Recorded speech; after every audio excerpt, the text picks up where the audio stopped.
చెట్లు మొత్తం తగ్గిపోయినాయి, అడవులు మొత్తం రియల్ ఎస్టేట్ ఆఫీసులు పెట్టేసి దాన్ని ఏం చేస్తున్నారు, వెంచర్లు చేస్తున్నారు, ప్లాట్లు చేస్తున్నారు. కాబట్టి జంతువులు సరిపోతలేనందున కొత్త టెక్నాలజీ వస్తుంది మనకు. అదేం టెక్నాలజీ అంటే ఈ క్రూడ్ ఆయిల్ తో తయారు చేసే విధానాన్ని ఒక ఆలోచన వచ్చింది వాళ్ళకు. ఈ క్రూడ్ ఆయిల్ తో బట్టలను తయారు చేస్తున్నారు. ఎట్లా మరి?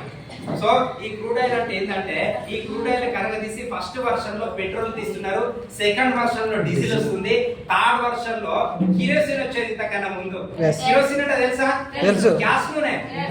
ఇప్పుడు వస్తుందా గ్యాస్ నూనె? మారిపోయింది. గ్యాస్ నూనె వస్తుంది కానీ అది మంచిగా అయ్యి వస్తుంది. ఎట్లా? అది మంచున్న పేరు పెట్టుకొని వస్తుంది. మంచున్న పేరు ఎట్లా పెడుతున్నారు సార్? మన గ్యాస్ లోనే మంచున్న తేడా తెలియదా అంటే, ఎస్ నీకు తెలియకుండానే ఒక ఫ్లేవర్ కల్పిస్తున్నారు అందులో.